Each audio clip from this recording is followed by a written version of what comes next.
बोलूं। भव्यात्मक गोमस्ता जीवकांड के समय तो मार्गणा में आगे बढ़ने से पहले आज हम लोग बढ़ेंगे स्वरूप अधिकार की तरफ। संख्या अधिकार और स्वरूप अधिकार, इनकी तरफ। संख्या अधिकार बिल्कुल छोटा है और उसके बारे में काफी हमने चर्चा भी की है। और उसके पश्चात स्वरूप अधिकार की तरफ भी चलेंगे। तो उसके पहले कुछ प्रश्न है। डॉक्टर मैना दीदी जर्मनी से अभी पूछ रही है कि धर्म अधर्म और आकाश द्रव्य की उत्पन्न ध्वंसी पर्याय को कैसे समझेंगे। क्या इसके ऊपर सब लोगों को प्रश्न समझ में आ गया? आचार्य भगवत ने कहा था कि इन निष्क्रिय द्रव्यों में एक समय वाली उत्पन्न ध्वंसी अर्थात अर्थ पर्याय ही होती है, ये उन्होंने कहा था। तो इसको कैसे समझेंगे? कोई दृष्टांत देकर के कैसे समझ सकते हैं इसको कि हाँ, वहां पर अर्थ पर्याय होती है, वहां पर दीर्घांतर स्थायी अर्थात व्यंजन पर्याय नहीं होती है। कौन बता पाएगा इसका उत्तर? नहीं तो फिर मैं बताऊंगा। स्वाध्यायों में कोई है अर्थ पर्याय? क्योंकि आपको ये प्रश्न नहीं पढ़ा था, सिर्फ डॉक्टर मैना दीदी को पढ़ा था। मुझे लगा कि आपको क्लियर है ये सब चीज। प्रश्न तो समझ में आ गया? नहीं? या आचार्य बाबू एक 2 मिनट सिर्फ देख लेते हैं। हाँ, एक हाथ ऊपर आ रहा है। कल्पना दीदी बोलिए। जब कोई जीव चल रहा होता है तो उसकी जो पर्याय उत्पन्न होती है और वो आगे बढ़ा तो वो पर्याय खत्म होती है और आगे की पर्याय और आगे की पर्याय आ जाती है। तो उत्पन्न होती है, ध्वंस होती है, उत्पन्न होती है, ध्वंस होती है। मतलब उत्पन्न होती है पर्याय, आगे आगे की पर्याय उत्पन्न होती है और एक नाश होती जाती है, उत्पन्न हो जाती है, नाश हो जाती है, उत्पन्न हो जाती है। इसको बोलेंगे ना उत्पन्न ध्वंसी। ये तो जीव की हो गई ना। ये धर्माधर्म द्रव्य की पूछ रही है। तो तो धर्माधर्म द्रव्य धर्म और धर्म तो वही मदद करता ना चलने में। तो धर्म की भी जो वो सहायक है, सहकारी है।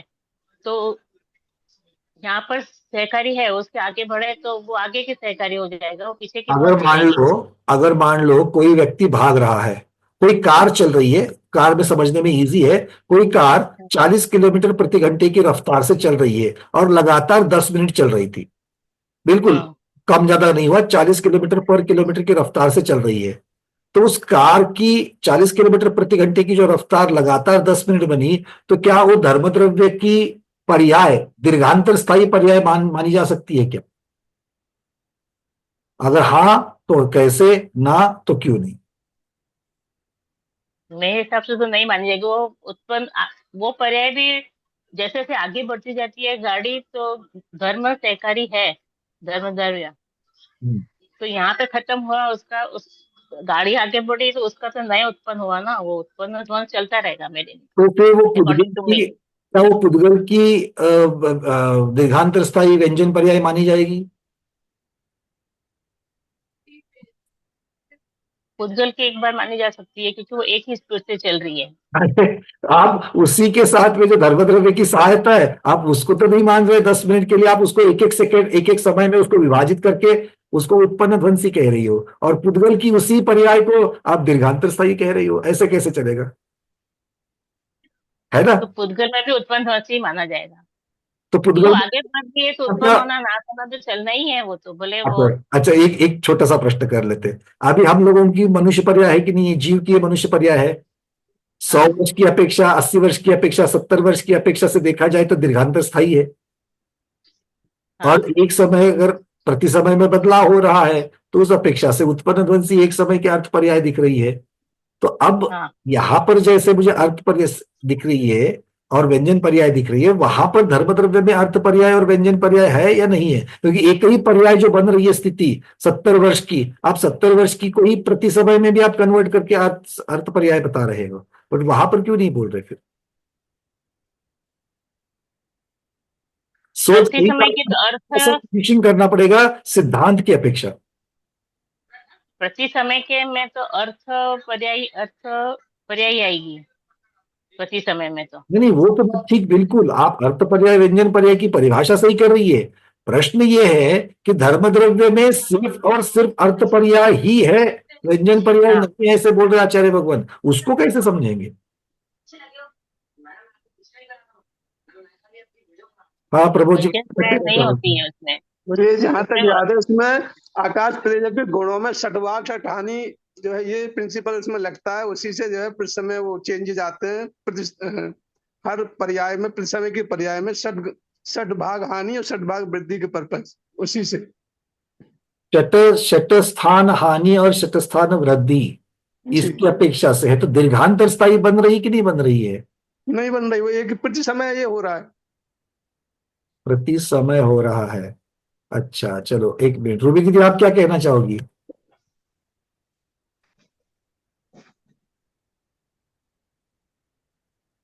रूबी दीदी अनम्यूट करना।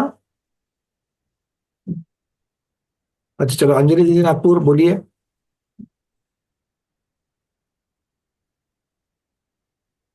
नमस्ते गुरुवर, वंदना भैया. मला असं वाटतं की त्याच्यामध्ये प्रदेश म्हणजे आपण जसं म्हणतो ते स्थलांतरित होत नाहीत. जे काय म्हणतो त्याला और आपण, प्रदेश से प्रदेशांतर, क्षेत्र से क्षेत्रांतर हा तर हो गई, वो तो होता निश्चित नाहीये. हो गई, वो तो तर ते निश्चित हो गई. त्याच्यामुळेच त्याच्यामध्ये ती ज्या समयाला ज्या ठिकाणी ते धर्मद्रव्य त्याच ठिकाणी त्याचं उत्पन्न व ध्वंस म्हणून ती तसं म्हटलं गेलं आहे. ती म्हणजे थोड़ा स्थिती काय म्हणू आपण, तसं नाही होऊ शकत ते. नहीं नहीं, वो तो क्षेत्र से क्षेत्रांतर नहीं होता, पर्याय से पर्यायांतर नहीं होता, प्रदेशा से प्रदेशांतर नहीं होता, तो निष्क्रियता की अपेक्षा वर्णन है, वो तो ठीक है. यहाँ पर पर्याय का चल रहा है. सुनीता दीदी क्या लगता है? नमस्ते गुरुदेव, वंदना भैया जी. मुझे ऐसा लगता है कि अगुरु लघु गुण के कारण वहाँ जो हानि वृद्धि हो रही है, उसके कारण हम बोल सकते हैं कि पर्याय में कम ज्यादापना हो रहा है. लेकिन पर्याय तो अर्थ पर्याय ही है वहाँ स्वभाव से. वहाँ व्यंजन पर्याय नहीं हो सकती, और जो भी वहाँ हो रहा है वो स्वभाव से अर्थ पर्याय में ही, वर्तमान कालीन पर्याय में ही सब कुछ हो रहा है. दीदी ये वर्डिक्ट हो गया सुप्रीम कोर्ट का, ये बिल्कुल ठीक है, इसमें कोई निषेध नहीं है. बट ये तो गुरुदेव आचार्य भगवान ने केवली भगवान ने तो बता ही दिया है. इसको हमें समझना है. हम समझे कैसे, एक्सेप्ट कैसे करें इस चीज को, ये बात चल रही है. मतलब कोई दृष्टांत हो तो फिर एक्सेप्ट किया जा सकता है. वनिता धीरावत दीदी. जैसे कि चलेंगे तो वंदना भैया जी. भैया जी, ये व्यंजन पर्याय तो केवल पुद्गल और जीव में ही होती है. ये भी वापस वही हो गई बात. मतलब इस सिद्धांत तक आने के लिए हमें कुछ ना कुछ तो चाहिए कि नहीं चाहिए? क्योंकि बाकी द्रव्य निष्क्रिय है, तो जो है वही उसी जगह उनके प्रदेश उसी स्थिर रहते हैं. निष्क्रिय है. और थोड़ा सा स्मिता दीदी.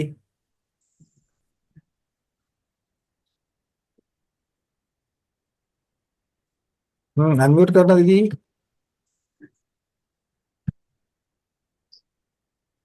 कारण अर्थपर्याय फक्त शुद्ध द्रव्यातच होते आणि व्यंजन पर्याय आप लोग मुझे सिद्धांत मत बताइए, आप लोग सिद्धांत मत बताइए. सिद्धांत को समझ, सिद्धांत सबको मालूम है. सिद्धांत को समझने के लिए दृष्टांत दीजिए. ऐसा कोई उदाहरण के नहीं जिससे गले में उतरे कि नहीं एक समय की पर्याय होगी, लंबी वाली पर्याय नहीं होगी. ये समझना है. वो जिस दिन समझेगा, महीना दीदी 1 सेकंड में हाँ बोलेगी हाँ ठीक है होती है. जो अज्ञात समझते हमने तो एक्सेप्ट कर ही लिया है. हाँ बोलिए. परिणामामध्येच व्यंजन पर्याय होते आणि शुद्ध द्रव्य पर्याय मध्ये अर्थच पर्याय असते. अरे ये तो इसी को समझना है, इसी को समझना है. डॉक्टर बनर्जी आपका तो माइक खुला हुआ है, बोलिए. मैं ये कहना चाहती हूँ कि क्योंकि वो अमूर्तिक है और दिखती नहीं है, तो आज्ञा सम्यक्तों से लेना पड़ेगा. अपन ऐसे आज्ञा सम्यक्तों से तो सब लोग ले ही रहे हैं. वो तो आचार्य ने सिद्धांत बता दिया है कि शुद्ध द्रव्य में सिर्फ अर्थ पर्याय होती है. अब इसको समझना है दृष्टांत से, अधिगम से लेना है, तो कैसे लेंगे? अरविंद जी. नमस्ते महाराज जी, वंदना भैया. ये वाइसे वर्षा समझेंगे कि भाई एक पुद्गल की जो पर्याय बदल रही है, तो साथ साथ में धर्म की पर्याय बदलेगी, वो तो वाइसे वर्षा है ना. तो सापेक्ष हो जाएगा. हाँ. और भैया जी जो लोगों ने शब्द लगाया, अभी आप लोगों ने जो शब्द लगाया ना सापेक्ष, यहीं पर उसका उत्तर छिपा हुआ है. यहीं पर उसका उत्तर, सब लोग हैंडल्स निकाल देना. यहीं पर उसका उत्तर छिपा हुआ है. देखो किसी ने पहले, मेरे ख्याल से शुरुआत में कल्पना दीदी ने ये शुरुआत करी थी कि जो गाड़ी जो चल रही है 10 मिनट लगातार चल रही है, वो पर्याय किसकी बन रही है? उपादान शक्ति से वो पर्याय किसकी बन रही है? उस पुद्गल की बन रही है. उसमें निमित्तता किसकी मिल रही है? सहकारिता किसकी मिल रही है? धर्मद्रव्य की मिल रही है. तो धर्म द्रव्य की वो पर्याय नहीं है, धर्म द्रव्य की वो सहकारिता है। पर्याय तो पुद्गल द्रव्य की बन रही है, पर्याय तो पुद्गल द्रव्य की बन रही है, क्योंकि ये पुद्गल द्रव्य की सापेक्ष किसके सापेक्ष है, किसके सापेक्ष है, धर्म द्रव्य के सापेक्ष है और काल द्रव्य के सापेक्ष है। ये दोनों के सापेक्ष है कि नहीं है। तो पर्याय किसकी बन रही है, व्यंजन पर्याय जो बन रही है किसकी बन रही है, पुद्गल की बन रही है। क्या उस 10 मिनट के दौरान धर्म द्रव्य में कोई परिवर्तन हो गया है, उस 10 मिनट के दौरान धर्म द्रव्य में कोई परिवर्तन हुआ है, उसकी सहकारिता जो कि तो है कि नहीं है। अब ये सापेक्षता की अपेक्षा हो गया। अब धर्म द्रव्य को देख लेना। धर्म द्रव्य को जब हम सापेक्षता से छोड़ते से जब निरपेक्ष उपादान शक्ति की अपेक्षा से जब देखते हैं, तो चूंकि वो क्षेत्र से क्षेत्रांतर नहीं होता है और प्रदेश से प्रदेशांतर नहीं होता है, इसीलिए उसकी ऐसी कोई भी पर्याय नहीं बनती है जो कि लंबी हो। समझ लेना, क्योंकि कोई भी द्रव्य जब क्षेत्र से क्षेत्रांतर होता है या प्रदेश से प्रदेशांतर होता है, तो जब तक वो ये बदलाव के साथ रहता है तब तक वो दीर्घांतर स्थायी पर्याय उसकी बन सकती है। अगर ये चीज होगी ही नहीं, जिन जिन द्रव्यों में ये क्षेत्र से क्षेत्रांतर और प्रदेश से प्रदेशांतर नहीं होता है, उनमें लंबी पर्याय बनने का कोई चॉइस है क्या? सबसे पहले वो सोचो। क्योंकि क्षेत्र से क्षेत्रांतर नहीं होंगे मतलब जहां पर है जो के त्यों बने रहेंगे। प्रदेश से प्रदेशांतर मतलब प्रदेश भी नहीं हिलेगा। तो क्या उनकी लंबी पर्याय बनेगी? आप बोलोगे अनंत काल तक के लिए तो वैसा बनेगी, तो अनंत काल की पर्याय बनेगी। वो पर्याय नहीं, वो उनकी नित्यता हो रही है। अनादिकाल से धर्म द्रव्य जैसा है, अनंत काल तक धर्म द्रव्य वैसा ही रहेगा। वैसा मतलब जिस क्षेत्र में है उसी क्षेत्र में रहेगा, जिस प्रदेश के साथ में है उस प्रदेश में हलन चलन हुए बिना रहेगा। तो ये कोई उसकी अलग पर्याय नहीं बन रही, क्योंकि पर्याय तभी मानी जाएगी जब उसमें बदलाव होगा। और बदलाव होगा तो एक समय के लिए होगा क्या, 2 समय के लिए होगा या 10 मिनट के लिए होगा, इसकी चर्चा होगी। पर चूंकि बदलाव ही नहीं है, बदलाव नहीं है, इसलिए वो उसकी नित्यता मानी जाएगी। अर्थात यहां पर कोई भी पर्याय हमें समझ में नहीं आ रही है। दीर्घांतर स्थायी पर्याय कोई समझ में आ रही है कि यहां पर अब जो चीज आप धर्म द्रव्य को लगा रहे हैं वही अधर्म द्रव्य को है, वही आकाश द्रव्य को है, वही काल द्रव्य को है। चारों के साथ में वही बनेगा। मतलब क्षेत्र से क्षेत्रांतर से होने वाली और प्रदेश से प्रदेशांतर को होने वाली जो कोई पर्याय है वो हमें पर्याय यहां पर नहीं दिख रही है। मतलब क्षेत्र और प्रदेश ये आकाश द्रव्य की अपेक्षा से जो बदलाव होते हैं उसकी चर्चा यहां पर नहीं है। अच्छा, धर्म द्रव्य जीव की अपेक्षा बदलता है क्या? मतलब 2 जीव एक ही जगह पर चल रहे हैं, 2 जीव एक ही जगह पर चल रहे हैं, उनकी वो 2 जीवों में उपादान शक्ति तो अलग अलग हो सकती है। हमने दृष्टांत देखा था खरगोश का और कछुए का। दोनों भी जीव ही है, दोनों एक ही जमीन पर चल रहे हैं, एक प्रकार की ही जमीन पर चल रहे हैं। तो दोनों को जो सहायता धर्म द्रव्य की हो रही है, उन दोनों में कोई बदलाव है क्या? बदलाव जो हो रहा है वो जीवों की उपादान शक्ति की अपेक्षा से जो बदलाव है वो हो रहा है, क्योंकि वो पर्याय किसकी बन रही है? धीमी गति की पर्याय कछुए की बन रही है और गतिमान गति की पर्याय जो बन रही है वो खरगोश की बन रही है। क्या धर्म द्रव्य खरगोश को ज्यादा सहायता कर रहा है और कछुए को कम कर रहा है क्या? नहीं कर रहा है। मतलब यहां पर जो पर्याय बन रही है वो जीव द्रव्य की क्रियावान की बन रही है। बदलाव किसमें हो रहा है?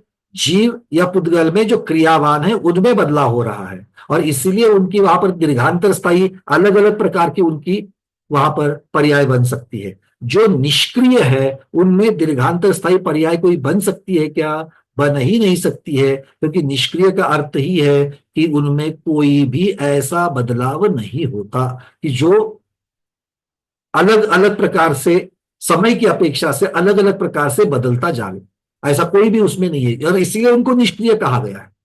अच्छा, तो दीर्घांतर स्थायी नहीं होती है तो बात पक्की हो गई। अब ये तो सिद्ध करना पड़ेगा ना कि अर्थ पर्याय तो होती है।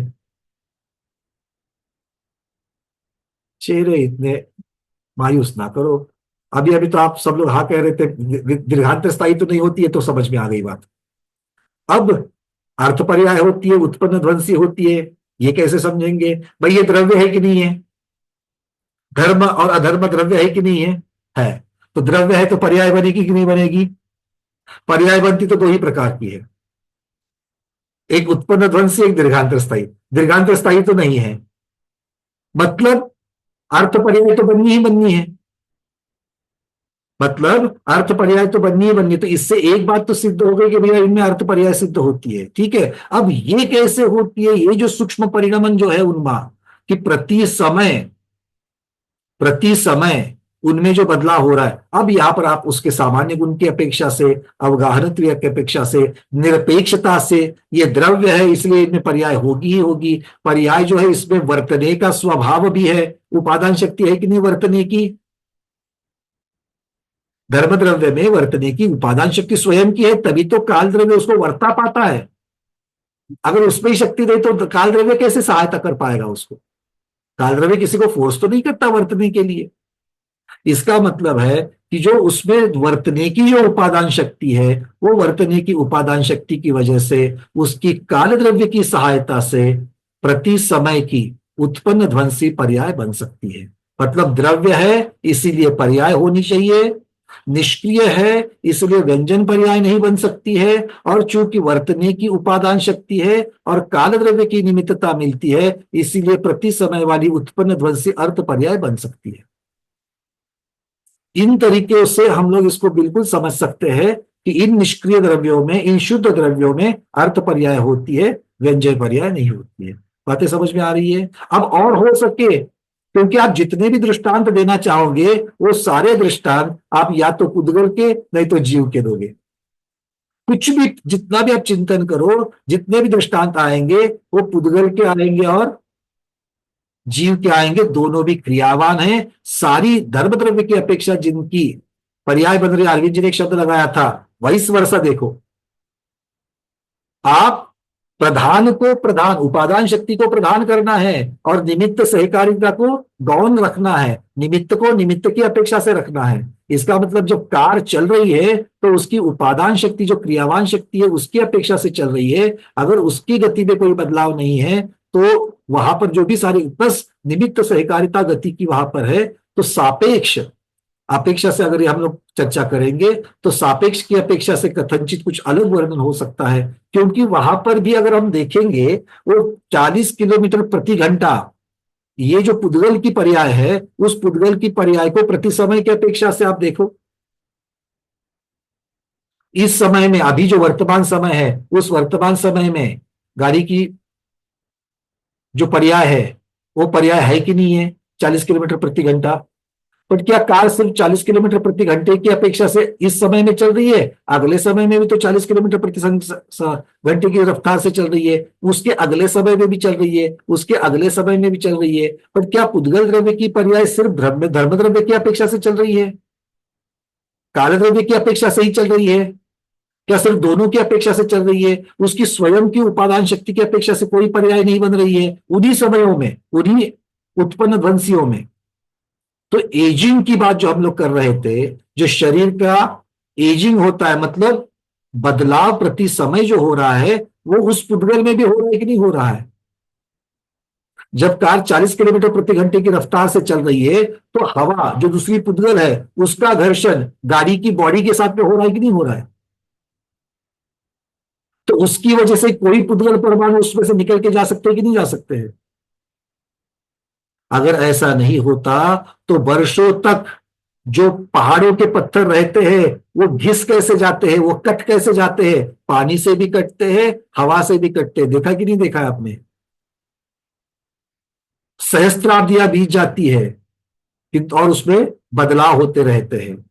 पानी आकर के आपने बहुत सारे ऐसे, इसका सबसे बड़ा उदाहरण आपको मैं दे सकता हूं, ऑस्ट्रेलिया में जो 12 अपोस्टल्स कहे जाते हैं, मतलब जो किनारा था समुद्र का जो किनारा था, उस किनारे में पानी आकर के टक्कर मारते मारते मारते मारते, वो जो किनारा है वो लाइमस्टोन का है।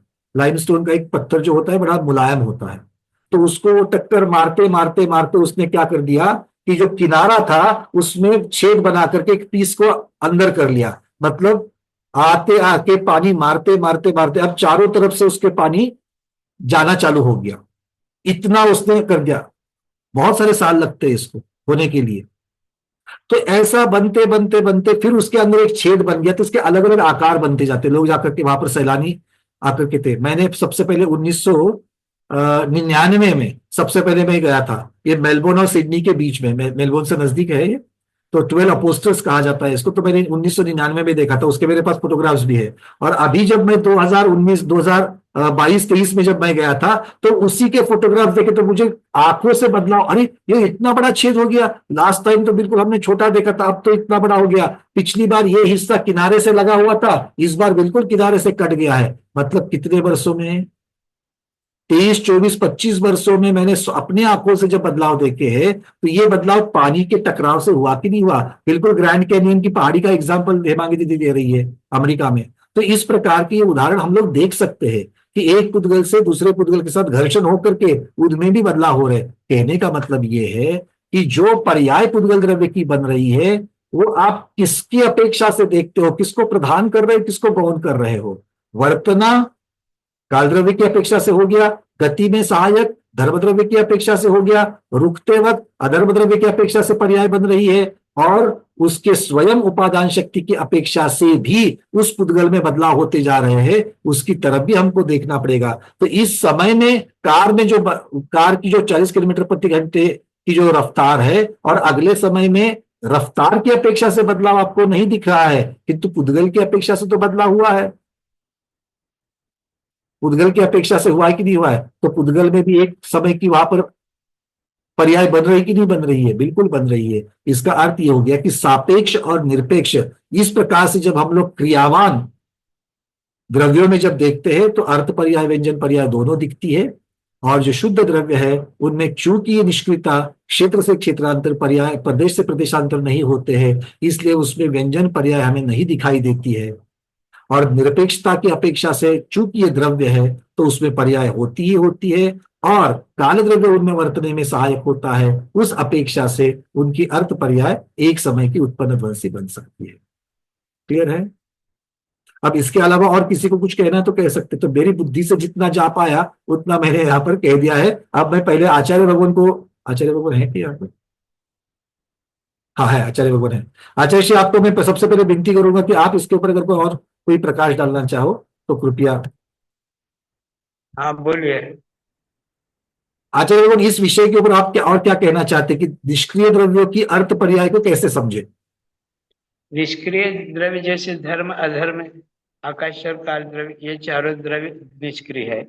इसको निष्क्रिय इसलिए कहा गया कि क्षेत्र से क्षेत्रांतर करने की शक्ति उसमें नहीं है, माने स्वभाव की नहीं है। निष्क्रिय सक्रिय द्रव्य तो दो ही है, पुद्गल और जीव द्रव्य, संसारी जीव द्रव्य, क्योंकि वह गमनागमन करते हैं। तो गति शक्ति दोनों में है, पुद्गल में और जीव में, चाहे परमाणु हो चाहे स्कंद हो। और संसारी जीवों में से चारों गति में से कोई भी जीव अशुद्ध होने के कारण। लेकिन धर्म अधर्म आकाश काल ये स्थिर है, क्योंकि लोक प्रमाण धर्म और अधर्म द्रव्य है, और आकाश द्रव्य तो लोक प्रमाण है ही, और काल एक एक प्रदेशों पर अवस्थित है, वह हलन चलन नहीं करते। इसलिए व्यंजन कर पर्याय उसमें, म्हणजे व्यंजन पर्याय माने स्थूल पर्याय, अपन जगह जो स्थूल पर्याय है वो यह धर्मादि चार द्रव्यों में नहीं है। उसमें जो होगी वह अर्थ पर्याय ही होगी। अर्थ पर्याय माने मोटे तौर पर अपन सूक्ष्म पर्याय कहेंगे। और वह सूक्ष्म पर्याय भी क्यों होता है? क्योंकि उसमें उत्पाद व्यय द्रव्य क्रम सत द्रव्य होने के कारण उत्पाद व्यय सतत हो रहा है। तो फिर वहां पर अर्थ पर्याय इसी रूप में लेना। व्यंजन पर्याय पुद्गल और जीव जैसा वो उसके साथ कंपेयर नहीं कर सकते। तो उसके लिए भी बाह्य निमित्त क्या है? काल द्रव्य, काल द्रव्य बाह्य निमित्त है, और उपादान शक्ति उस धर्मादि द्रव्य में होने के कारण उसमें उत्पादन होता रहता है। इतना ही अपन इस संबंधी समझ सकते हैं। अब उसमें पर्याय किस प्रकार लेना, पर्याय माने परिवर्तन, जैसे एक बालक हो गया, फिर तरुण हो गया, वृद्ध हो गया। पुद्गल में स्कंदपना जो है, नवीनता उसमें थी, फिर बाद में निस्तेज हो गया, फिर जीर्ण शीर्ण हो गया, फिर नष्ट हो गया। ऐसे पुद्गलों के स्कंदों में दिखाई देता है, ऐसे धर्मादि द्रव्य में दिखाई नहीं देता। फिर उसके अर्थ पर्याय को अपन कैसे समझे? काल परिवर्तन जैसा हो रहा है, जैसे कि इस समय जो समय हुआ है, मान लीजिए 2:46 1 सेकंड में जो पर्याय उस काल विशेष में धर्म द्रव्य की जो पर्याय थे वह दूसरे सेकंड में नहीं है। सेकंड माने अपन मोटे तौर पर एक समय समझ लीजिए, तो एक समय में जो पर्याय थे दूसरे समय में धर्म द्रव्य की वो पर्याय नहीं रहे, क्योंकि काल आगे बढ़ गया।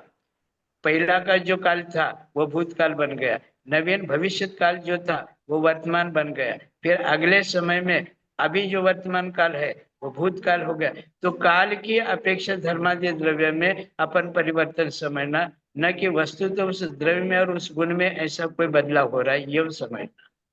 बिल्कुल, इसका मतलब आचार्य ने इसको इनॉस कर दिया है, ऑथेंटिकेट कर दिया कि भैया जो बनेगी वो निष्क्रियता की अपेक्षा से उसकी व्यंजन पर्याय नहीं बन सकती है, तो बनेगी तो कालवर्तनी की अपेक्षा से सूक्ष्म पर्याय ही वहां पर बन सकती है। ठीक है, चलिए डॉक्टर महिनादि क्लियर है? अनम्यूट किया मैंने, भाई समझ में आ गई कि नहीं बात?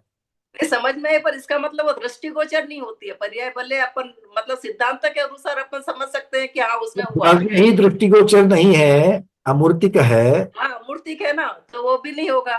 तो ये सिद्धांत के अनुसार ही समझ सकते हैं बस। अरे आप सिद्धांत को छोड़ो, सिद्धांत के साथ साथ में इतनी सारी माया जमा करके आपको बता दिया ना, इतना सारा कथन आप ही के लिए हुआ है। तो काल द्रव्य का तो समझ में आता ना, एक सेकंड सिद्धांत जो है वो सिद्धांत वैसा क्यों बना, इसी के मूल में हम लोग चले गए और तब समझता है कि सिद्धांत ऐसा क्यों बना। ठीक है ना, चलिए अरविंद जी आप और कुछ कहना चाहते हो, बोलिए।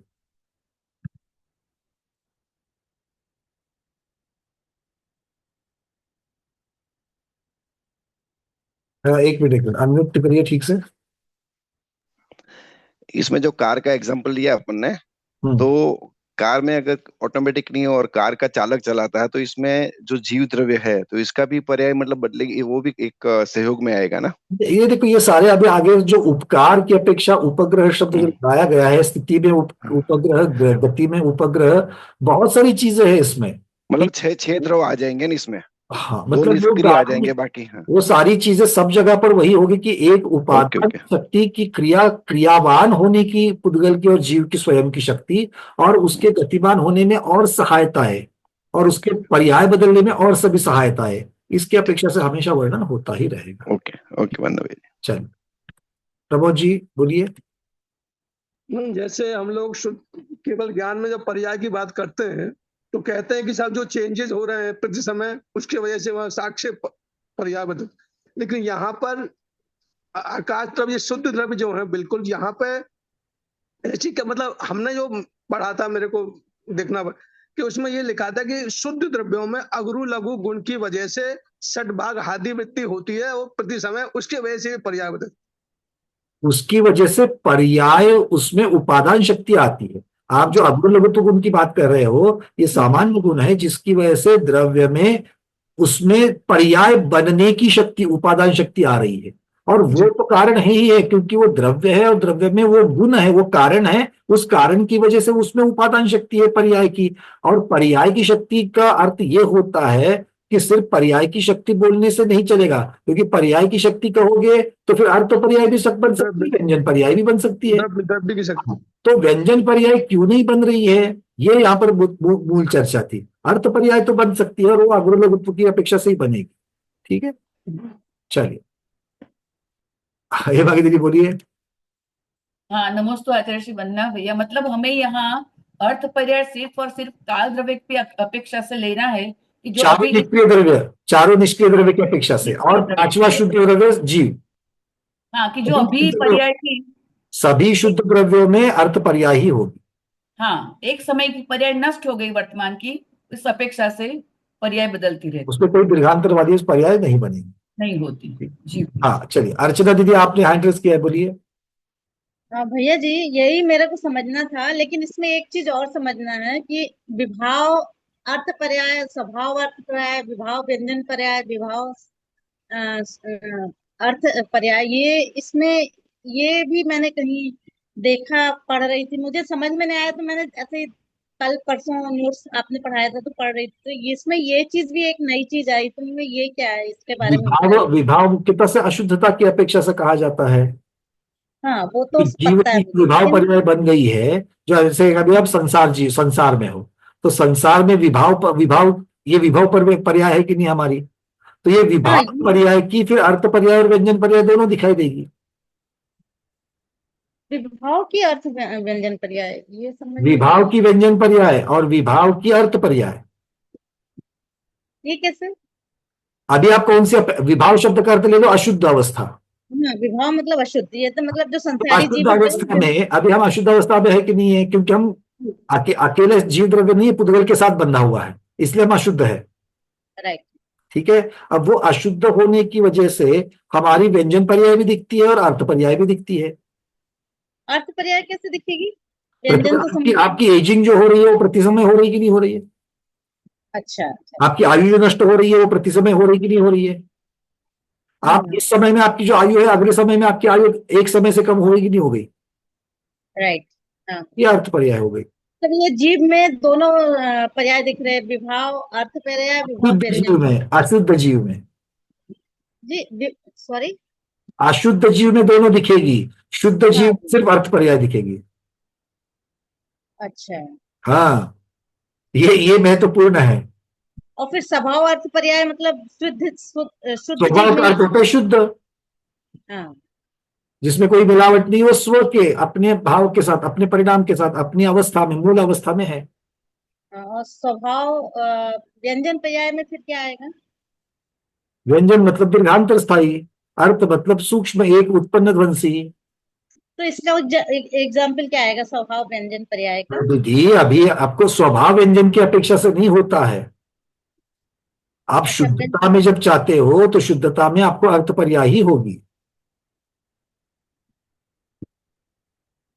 ठीक है, नहीं समझा ये। कोई बात नहीं, आपको अलग तरीके से पर्याय के ऊपर एक दिन हम लोग क्लास ले लेंगे। ठीक है, अब पर्याय का विषय नहीं है क्योंकि उसको बहुत कुछ मूल से चालू करना पड़ेगा। चलिए, राइट। ठीक। मेरे ख्याल से ये इसके ऊपर भी कहीं ना कहीं तो देखता हूँ मैं, पीडीएफ में कहीं अगर आया होगा तो मैं आपको उसका रेफरेंस भेज दूंगा। ठीक है, अभी प्रश्न आप लोगों ने हाथ जो ऊपर किए हैं, वो हाथ किसके लिए ऊपर है, मैं पहले ये जानना चाहता हूं। आप अभी जितनी चर्चा चली है वो चर्चा आपको समझ में आई है कि नहीं आई है? अगर आई है तो उसको, उसमें अगर जो चीज समझ में नहीं आई उसके लिए हाथ ऊपर करना, क्योंकि समय बहुत जाता है, नहीं तो हम लोग फिर घंटों उसी चीज को लेकर के उसी को वापस, जो चीज समझ में आई है उसके ऊपर अब चर्चा नहीं, जो नहीं समझ में आई उसके ऊपर चर्चा करते हैं। वनिता दीदी, क्या समझ में नहीं आया, बोलिए। ये तो ये पूछना है कि क्या सिद्धों में फिर व्यंजन पर्याय नहीं मान जाएगी क्या? अभी हमने यही चर्चा की, सिद्ध भगवान शुद्ध है क्या, शुद्ध है? शुद्ध है। शुद्ध है तो सिर्फ अर्थ पर्याय होगी, व्यंजन पर्याय नहीं होगी। और पुद्गल में विभाव पर्याय क्या विभाव जो जितने शुद्ध है उन शुद्ध में अर्थ पर्याय ही होगी, व्यंजन पर्याय नहीं होगी। पुद्गल में तो होती है ना विभाव पर्याय। विभाव की अपेक्षा से तो सभी जीव भी विभाव है, तो उसमें तो हो ही जाएगा।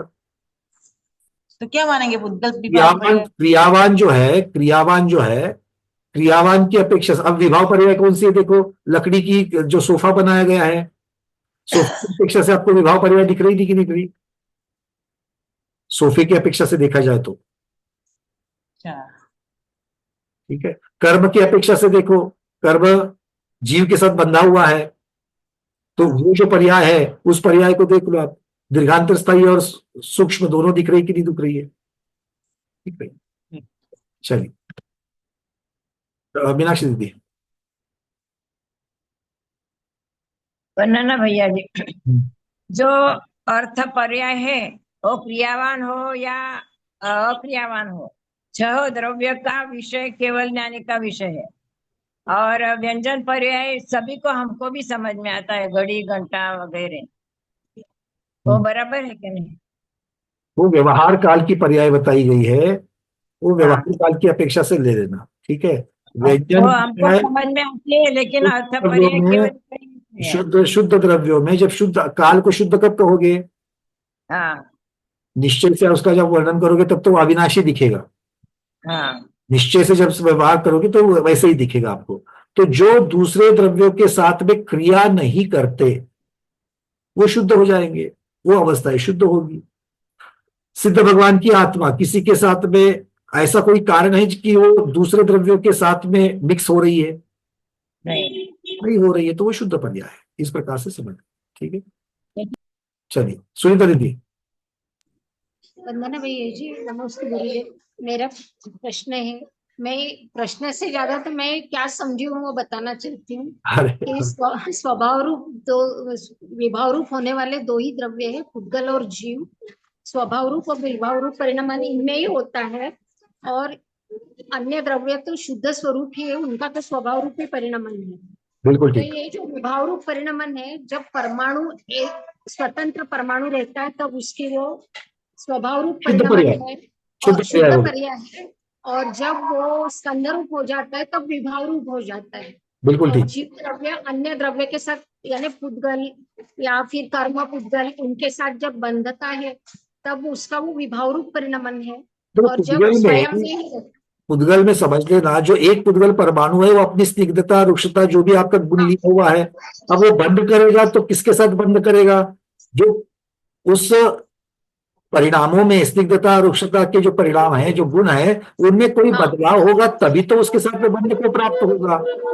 दूसरे के साथ बंध को प्राप्त हो गया मतलब दूसरे गुण वाले के साथ प्राप्त हो गया बंध को, इसका मतलब वो अशुद्ध हो गया।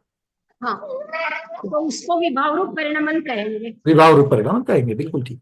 और बाकी के जो चार द्रव्य है वो स्वभाव रूपी परिणामन करते हैं और अन्य उनको सहकारी बनते हैं। बिल्कुल ठीक, क्योंकि वो निष्क्रिय है। ठीक है सर। चलिए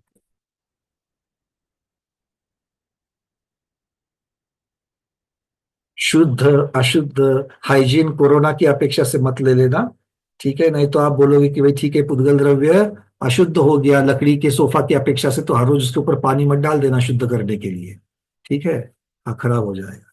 तो शुद्ध और अशुद्ध की चर्चा भी हमने की थी, उस अपेक्षा से उसको समझ लेना।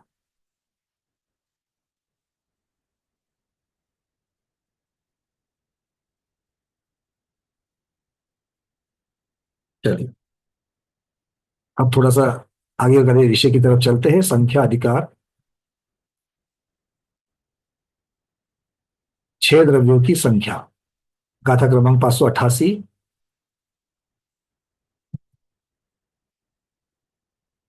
शेयर कर रहा हूं आप लोगों के साथ।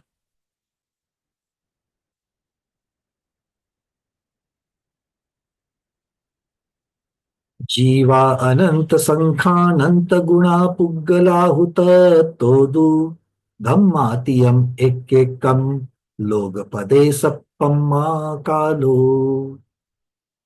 अब संख्या की अपेक्षा जीव कितने हैं? अनंत है। जीवों से पुद्गल कितने हैं? अनंत गुना पुद्गल है। धम्मतीयम धर्म अधर्म और आकाश द्रव्य ये कितने हैं? एक कम।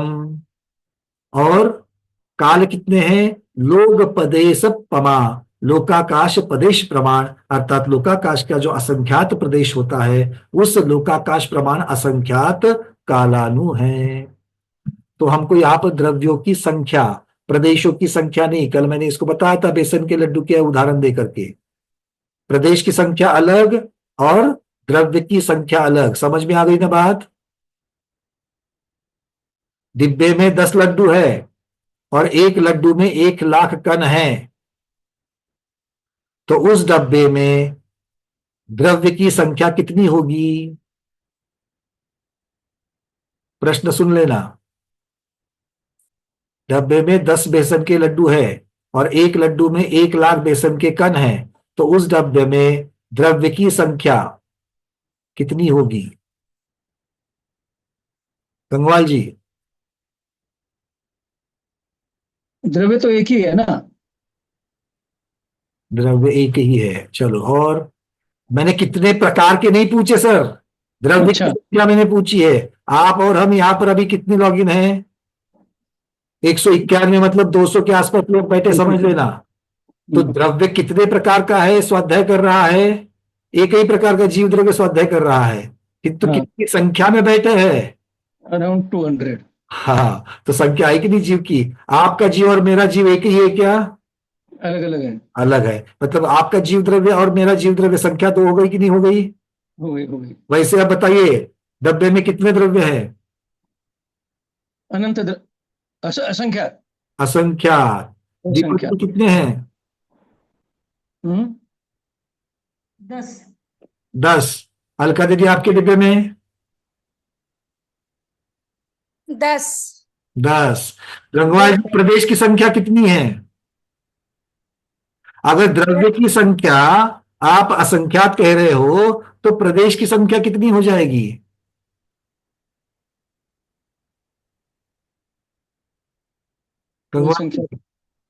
आगे मत समझ में क्लियर हो गया? एक द्रव्य के बहुत सारे प्रदेश होते हैं, है ना? तो जैसे एक लड्डू के 1 लाख प्रदेश, मतलब वहां पर 1 लाख कण हो गए, तो प्रदेश की अपेक्षा पूछेंगे तो 10 लड्डू के 10 लाख प्रदेश हो जाएंगे। और द्रव्य की संख्या कितनी होगी? 10। ठीक है, चलिए। तो अब आपको ये शब्दों को याद रखना है, क्योंकि द्रव्य की संख्या अलग है, प्रदेश की संख्या अलग है। जीव द्रव्य कितने हैं? अनंतानंत है। एक द्रव्य के प्रदेश की संख्या कितनी है? एक द्रव्य के प्रदेश की संख्या असंख्यात है। तो संख्या तो अनंतानंत है, प्रदेश की संख्या असंख्यात है। इस प्रकार से समझ लेना। चलो, तो अभी आपके सामने जो चार्ट है उसमें आपको लेफ्ट साइड पे जो लिखा है वो यहां पर लिख रहे हैं, बता रहे हैं कि जीव द्रव्य अनंत मान रहे हैं, क्योंकि वो अनंतानंत को भी अनंत कह रहे हैं यहां पर। पुद्गल द्रव्य उससे अनंत गुना ज्यादा है, इसलिए उसको अनंतानंत कह दिया। धर्म द्रव्य कितने हैं? 1 है। अधर्म द्रव्य 1 है। और आकाश द्रव्य 1 द्रव्य है। और काल द्रव्य कितने हैं? लोक असंख्यात है। कौन सा वाला असंख्यात? तो लोकाकाश प्रमाण असंख्यात है। ठीक है, चलिए। अब यहां पर विशेषार्थ में जो चीज बता रहे हैं उसको एक बार पढ़ लेते हैं। परिकर्म में लिखा है कि परिकर्म क्या है? परिकर्म में लिखा है मतलब परिकर्म क्या है? कौन सा कर्म है ये 148 प्रकृति में? परिकर्म कौन सा कर्म है? मीना विनायका दीदी? भैया जी वो परिकर्म चूली का ये पढ़ा था ना। हाँ, पढ़ा था, तो क्या है वो? कौन सा कर्म है? वो बाह्य अंग का है भैया जी। वो 12 अंग में से 12वें अंग के भेद में आता है। तो बाह्य अंग है, क्या बोल रहे हैं आप? 12वें अंग के अंदर लेंगे? क्यों ज्योत्सना दीदी, क्या लगता है आपको?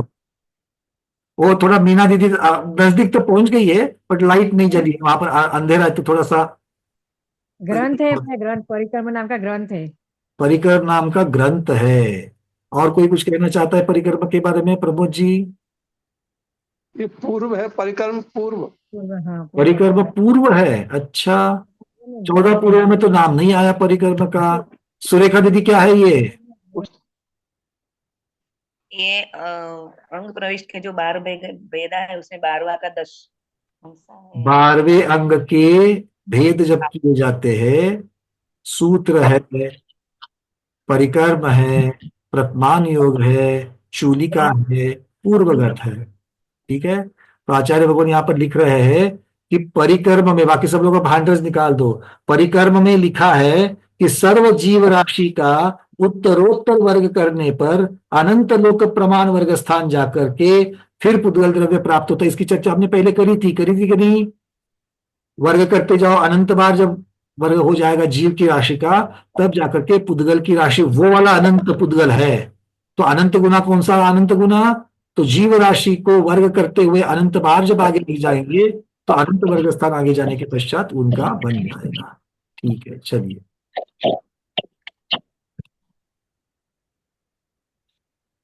एक मिनट। अच्छा, आगे क्या कहते हैं? पुनः सब पुद्गल द्रव्य का उत्तरोत्तर वर्ग करने पर अनंत लोक वर्ग स्थान आगे जाकर के कितना जाना है? अनंत लोक। अनंत मतलब कौन सा अनंत लेना है? एक लोक में असंख्यात, उसको अनंत को गुना कर देना, तो वो वाले अनंत कह रहे हैं। तो पुद्गल की संख्या जो मिलती है उसके भी आगे उत्तरोत्तर वर्ग कर पर अनंत लोक वर्ग स्थान आगे जाने पर जो काल प्राप्त होता है उस व्यवहार काल के सर्व समयों की संख्या, वर्षों की नहीं, महीनों की नहीं, समयों की संख्या कितनी होती है? तो वो होती है अनंत। कितनी होती है? व्यवहार काल के कुछ मिलाकर के समय। अब कहते हैं कि उन काल समयों का, अभी वो काल के समय है, काल की संख्या नहीं है, वो काल के समय है। तो काल के समय को भी आगे उत्तरोत्तर वर्ग करने पर अनंत लोक मात्र वर्ग स्थान पर सब आकाश श्रेणी प्राप्त होती है। आकाश के प्रदेशों की संख्या जो है वो प्राप्त होती है। आकाश द्रव्य तो एक ही है, किंतु आकाश के प्रदेश कितने हैं वो वहां पर पता चल जाता है। तो व्यवहार काल से भी अनंत गुनी, तो जीव से अनंत गुनी पुद्गल द्रव्य, पुद्गल से अनंत गुना व्यवहार काल, व्यवहार काल के जो समय का प्रमाण है वो अनंत गुना कह दिया है, उससे भी अनंत गुना आकाश का द्रव्य है और आकाश प्रदेश है। और यहाँ पर गुणकार जो अनंत अनंत जो बताया है वो अनंत वर्ग स्थान, अनंत लोक वर्ग स्थान की अपेक्षा से लेना है। ये परिक्रम में थोड़ी सी सूक्ष्मता की बात, डिटेलिंग जो है गणित का, वो उन्होंने यहाँ पर किया है। ये हम लोग पहले से समझते हैं तो इसमें ज्यादा हम लोग ज्यादा चर्चा नहीं करेंगे। अब ये जो व्यवहार काल द्रव्य की जो संख्या, व्यवहार काल की जो चर्चा चल रही थी, अब मुख्यतः से व्यवहार काल द्रव्य की अपेक्षा संख्या कितनी होती है वो बता रहे हैं। तो लोक प्रमाण असंख्यात बताया था। तो एक चर्चा कल भी आई थी कि क्या एक दूसरे में वो जो कालाणु है, जैसे पुद्गल द्रव्य के अणु जो होते हैं एक दूसरे को बंध को प्राप्त होते हैं, वैसे ही काल के जो अणु है जो असंख्यात है, क्या वो एक दूसरे को बंध को प्राप्त होते हैं क्या? तब आचार्य भगवान अब यहाँ पर गाथा क्रमांक 589 की चर्चा यहाँ पर हो रही है। उसमें क्या कहते हैं देख लेते हैं, चलिए। लोगागास पदे से एक एक के जेठिया हु एक एक का, रयणाणम राशि इव ते कालानुमुने यव्वा। लोकाकाश के एक एक प्रदेश पर जो एक एक स्थित है, और रयनानम राशि, क्या सुंदर शब्द लगा दिया, रत्न की राशि के समान जो इव भिन्न भिन्न है, ते कालानु, वे कालानु हैं। अब वो एक दूसरे में मिक्स होते हैं क्या? वो कहते हैं जैसे रत्न राशि में से एक एक रत्न भिन्न भिन्न रहता है, रहता तो एक ही पिटारे में है किंतु अलग अलग रहता है, एक दूसरे के साथ बंध को प्राप्त नहीं होता है, वैसे ही पूरे लोकाकाश के प्रत्येक कालानु पृथक पृथक रहता है। ये यहाँ पर बताया जा रहा है। चित्र में भी आपको दिख रहा है कि पूरे लोकाकाश में काल द्रव्य के अणु आपको दिख रहे हैं। कैसे दिख रहे हैं? एक एक रत्न के समान दिख रहे हैं, अलग अलग दिख रहे हैं। इसलिए ये चित्र भी आपको यहाँ पर दिखाया गया है। ठीक है, हाँ, ये रत्न वहां से निकलते नहीं है, नहीं तो फिर है ना, पंचकल्याणक में जाकर के आदत लग गई कि नहीं लग गई है? वो कुबेर महाराजा करके कितने सारे रत्न वहां पर डालते हैं और फिर हम लोग भाग भाग करके जाकर के उसको पकड़ लेते हैं और फिर जाकर के अंगूठी वगैरह में उस रत्न को धारण करते, बड़ी श्रद्धा से धारण करते हैं। ऐसा नहीं कि किसी को रत्न की लालच है ना, तो भगवान के कल्याण के रत्न तो हम लोग धारण करते। तो इसमें से अगर किसी को धारण करना है तो कांटेक्ट कर लेना, ठीक है ना, हम आपको पीडीएफ का चित्र भेज देंगे। चलिए आगे बढ़ते हैं। वहां क्या लिखा है देखिए। अब शंकाकार यहाँ पर शंका उठा रहा है। क्या कह रहा है? कालानुलोक प्रदेश प्रमाण क्यों है? मूल में हाथ लगाता ये शंकाकार। बेसिक प्रश्न जो आप और हम पूछने के लिए डरते हैं, हमारे दिमाग में आता ही नहीं है, वो शंकाकार के दिमाग में वो बेसिक को ही हाथ डालता है। ऐसा क्यों? कालानुलोक प्रदेश प्रमाण क्यों? तो आचार्य भगवान कह रहे हैं कि लोकाकाश के एक एक प्रदेश पर एक एक कालानु अवस्थित है और निष्क्रिय है, ऐसा कथन है। बृहद द्रव्य संग्रह में कहा भी है। क्या कहा है? लोयायास पदे से इक इक के जेठिया हु इक इक का, रयनानम राशि इवते कालानु असंक दौवानी। बृहद द्रव्य संग्रह में भी उसका गाथा का प्रमाण यहां पर दे रहे हैं। जो लोकाकाश के एक एक प्रदेश पर रत्नों के ढेर समान परस्पर भिन्न होकर एक एक स्थित है, वे लोकाकाश के प्रदेश की संख्या के बराबर है। एक एक प्रदेश पर एक एक है तो पूरे कितने हो जाएंगे, जितने लोकाकाश के प्रदेश की संख्या है उसी से हो जाएंगे। ये कालानु कैसा है, निष्क्रिय है, प्रदेश से प्रदेशांतर नहीं होता, क्षेत्र से क्षेत्रांतर नहीं होता, रूपादि गुणों से रहित है, इसलिए उसको अमूर्त भी कहा गया है। तो इस प्रकार से ये संख्या अधिकार जो है वो संख्या अधिकार यहां पर पूर्ण हो जाता है। अब यहां से आगे प्रदेशों की संख्या चर्चा चलेगी। प्रदेश अर्थात स्वरूप, संरचना, मतलब जीव द्रव्य के जो जीव द्रव्य कैसे बना है, अखंड तो है, एक जीव द्रव्य अखंड तो है, अखंड है कि नहीं है? अगर अखंड नहीं होता तो अगले जन्म में अगली गति में कौन जाता, थोड़ा सा उसका खंड निकल करके जाता है कि नहीं है? तो भाई 20% चले गए देवगति में, 80% यहीं पर रह गए। क्यों रह गए? परिवार वाले नहीं छोड़ रहे थे, इसलिए 20% को आगे भेज दिया, बोले उनको समझा बुझा करके 80% आ जाएंगे। ऐसा होता है क्या? नहीं होता है, सारे के सारे चले जाते। क्यों? क्योंकि अखंडता है। अखंड है किंतु प्रदेशी, बहुप्रदेशी है, असंख्यात प्रदेशों से बना हुआ है। तो ये असंख्यात प्रदेशों जो बना हुआ है, तो फिर चर्चा ये आती कि भैया ये क्रियावान जब उनको कह दिया, किसको क्रियावान कह दिया? जीव द्रव्य को तो क्रियावान कह दिया। इसका मतलब है वो क्षेत्र से क्षेत्रांतर भी होता है और प्रदेश से प्रदेशांतर को भी प्राप्त होता है। तो प्रदेश से प्रदेशांतर को प्राप्त होने के लिए उसके प्रदेशों में हलन चलन होना जरूरी है, हाँ या ना? तो अगर हलचल होती है तो जीव के जो असंख्यात प्रदेश है सभी में हलचल होती है क्या? जिनमें हलचल होती है वो चलायमान होते हैं, उनको चल प्रकार के कहे जाएंगे। जो अचलायमान होते हैं उन्हें अचल कहा जाएगा। तो चल प्रकार के जीव के प्रदेश है कि अचल प्रकार के है, क्या चलाचल प्रकार के है? उभयता, दोनों चीजें जब एक साथ आ जाएगी तब वो चलाचल कहा जाएगा। तो इसकी चर्चा उद्गल की अपेक्षा, जीव की अपेक्षा, धर्मद्रव्य की अपेक्षा, काल द्रव्य सभी की अपेक्षा से ये चर्चा यहाँ पर चलेगी। वैसे तो उन्होंने बता ही दिया कि 2 द्रव्य निष्क्रिय, 4 द्रव्य निष्क्रिय है, 2 द्रव्य क्रियावान है। तो गाथा क्रमांक 590 और 591 यहाँ पर चेक देखिए क्या कहते हैं आचार्य भगवत। व्यवहारो पुनः कालो ओग्गल दौवादनंत गुण में तो तत्तो अनंत गुणिदा आकाश पदेश परीस संख्या लोगागास पदेसा धम्मा धम्मेग जीवग पदेसा सरिसाहु पदेशो पुनः परमाणु अवठिदम खेतम। ये बता रहे हैं कि व्यवहारो पुनः कालो, जो व्यवहार काल है वो कैसा है? पोगल दवाद अनंत गुण में तो उद्गल द्रव्य से अनंत गुना है। अभी जो चर्चा चल रही थी उन्हीं को गाथा में ला रहे हैं, क्योंकि बहुत बार पहले चर्चा दूसरे ग्रंथों की अपेक्षा से आती है और फिर इस ग्रंथ में उसको ऑथेंटिकेट किया जाता है, यहाँ पर भी वो गाथा बन जाती है। तो यहाँ पर कह रहे हैं कि पुद्गल द्रव्य से अनंत गुना व्यवहार काल के समयों का प्रमाण है। फिर व्यवहार काल से तत्तो, व्यवहार काल से अनंत गुणिदा, अनंत गुना कौन है? आकाश प्रदेश परिसंख्या, आकाश के प्रदेश के संख्या है। और फिर लोकाकाश के जो प्रदेश है लोकाकाश प्रदेशा, उतने कौन कौन के हैं? धम्म अधम्म और जीवग प्रदेशा, धर्म द्रव्य अधर्म द्रव्य और जीव, इनके प्रदेश कितने हैं? लोकाकाश के प्रदेश के समान हैं। फिर आगे कह रहे हैं अर्थात कितने हो गए?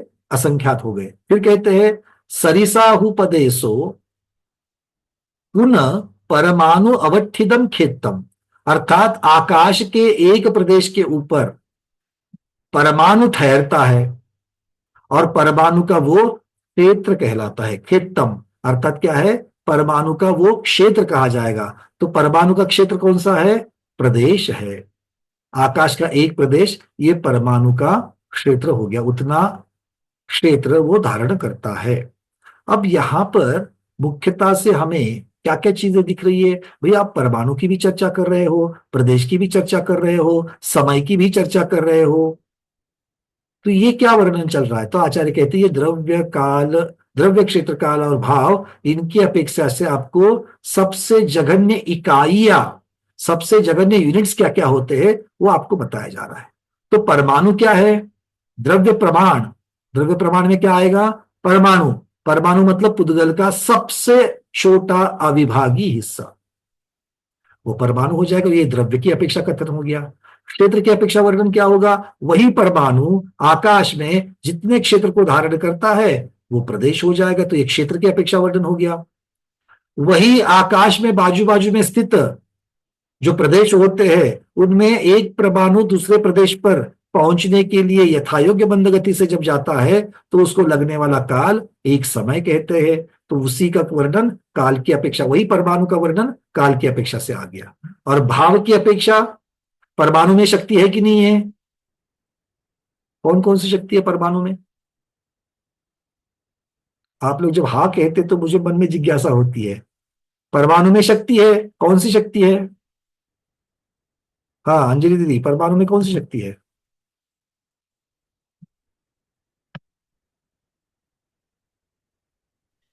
स्पर्श रस गंध वर्ण सब की है। स्पर्श रस गंध वर्ण की शक्ति है। स्पर्श करने की शक्ति है कि नहीं है? शक्ति मतलब गुण, गुण जो होते हैं वही तो शक्ति को प्राप्त होते हैं।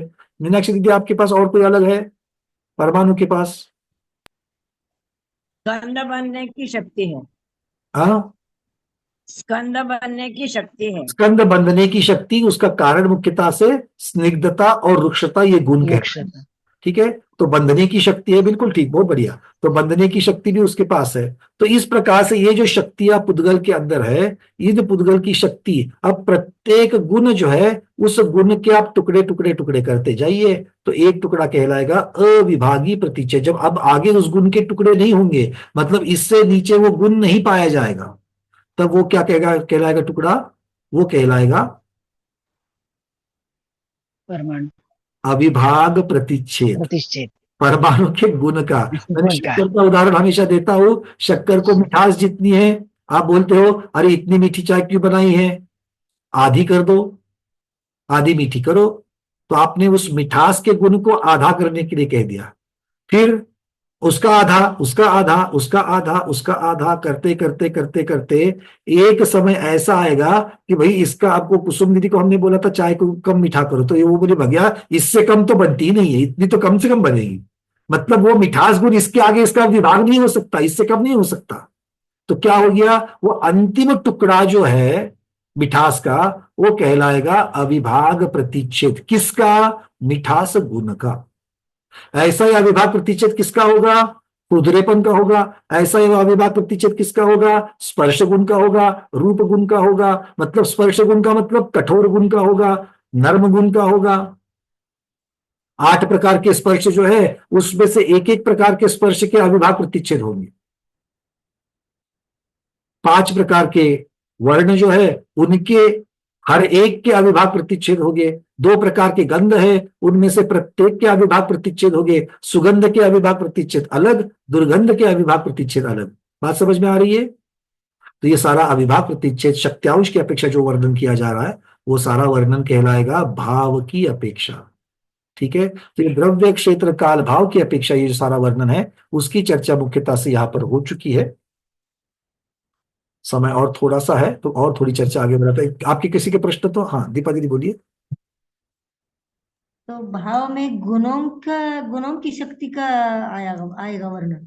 गुणों की शक्त्यांश कहो, शक्त्यांश कहो, गुणांश कहो, अर्थ वही है। तो भाव में गुणों का ही होगा। भाव क्या है? भाव मतलब परिणाम, और परिणाम मतलब गुण। अब हम जिसको भाव या परिणाम कहते हैं वो जीव को तो ठीक है, पुद्गल में कैसे घटित करोगे? धर्म द्रव्य में भी तो होगा, अधर्म द्रव्य में भी तो अविभाग प्रतिच्छेद होंगे, काल द्रव्य में भी अविभाग होंगे। तो काल द्रव्य में अविभाग प्रतिच्छेद कौन से गुण के होंगे? वर्तना के गुण, वर्तना गुण के होंगे, बिल्कुल ठीक। आ गई बात समझ में? अब ये तो अपने विशेष गुण की अपेक्षा बता दिया, ऐसे ही सामान्य गुण के भी अविभाग प्रतिच्छेद होंगे। तो इस प्रकार से ये चर्चा चलती रहेगी। और किसी का प्रश्न है? सबको क्लियर है? चलिए, अब आचार्य भगवान कह रहे हैं कि धर्म द्रव्य, अधर्म द्रव्य और एक जीव, इनके प्रदेश परस्पर तुल्य होते हुए भी असंख्यात है। एक जीव के प्रदेश लोकाकाश के प्रदेशों के बराबर है। गिनती ना हो सकने के कारण इनको असंख्यात कहा गया है। असंख्यात मतलब जिसकी गिनती नहीं होती है। धर्म द्रव्य, अधर्म द्रव्य असंख्यात प्रदेशी लोक को व्याप्त करके स्थित है, अवस्थित है, इधर उधर नहीं जाता, इसलिए निष्क्रिय है। लोक पूर्ण केवली समुद्घात अवस्था के समय जीव के मध्यवर्ती 8 प्रदेश सुमेरु पर्वत के नीचे चित्रा पृथ्वी के वज्रपटल के मध्य के 8 प्रदेश पर स्थित हो जाते हैं और बाकी जीव प्रदेश ऊपर नीचे चारों ओर संपूर्ण लोकाकाश में फैल जाते हैं। बड़ा सुंदर वर्णन आएगा, उसकी ज्यादा चर्चा मैं कल करूंगा। आज इतना ही मैं आपको कह रहा हूं। रतनचंद मुख्तार पंडित जी ने इसका बड़ा सुंदर वर्णन आगे आहार वर्गणा में किया है। समुद्घात की चर्चा आहार वर्गणा में जब आती है, समुद्घात के बारे में गाथा आती है, तब केवली समुद्घात में उन्होंने ये बात कही है। कल विषय की अपेक्षा से यहां पर भी आ रही है। आचार्य भगवान कह रहे हैं, अभी जो लिखा है कि जो केवली भगवान का शरीर है उसके अंदर के सभी प्रदेश, उसके अंदर के सभी प्रदेश केवली भगवान के शरीर के बाहर निकलते हैं। 7 प्रकार के समुद्घात है। केवली समुद्घात को छोड़कर के जो 6 समुद्घात है, वेदना, कषाय, विक्रिया, आहार आदि जो सारे आ जाते हैं, कषाय वगैरह, ये जो सारे जो समुद्घात है, उन समुद्घात की गाथा में ही मूल शरीर को ना छोड़ते हुए जीव के प्रदेश शरीर के बाहर फैलते हैं। ये परिभाषा करी है। क्या परिभाषा करी है? मूल शरीर को ना छोड़ते हुए जीव के कुछ प्रदेश शरीर के बाहर निकलते हैं। ये समुद्घात की परिभाषा की है। आगे विशेषार्थ में हमने ये देखा, केशववर्णी महाराज ने भी इसको हाथ नहीं लगाया, पर रतनचंद मुख्तार जी ने इसका वर्णन किया है। वो कहते हैं कि समुद्घात के समय की जो लोकपूर्ण अवस्था एक समय वाली जो है, उसमें केवली भगवान के सभी प्रदेश, एक भी प्रदेश से भगवान के अंदर नहीं रहता। तो फिर शंकाकार पूछता है